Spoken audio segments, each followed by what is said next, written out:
अस्सलामुअलैकुम दोस्तों, welcome back to our channel find Urdu. Preliminary.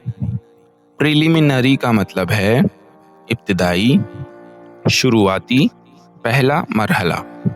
Preliminary का मतलब है किसी चीज़ का शुरुआती हिस्सा या तैयारी का पहला मरहला।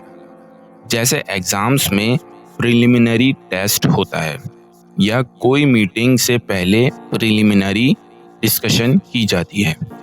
They conducted a preliminary survey before launching the project. उन्होंने प्रोडक्ट लॉन्च करने से पहले एक इब्तिदाई सर्वे किया।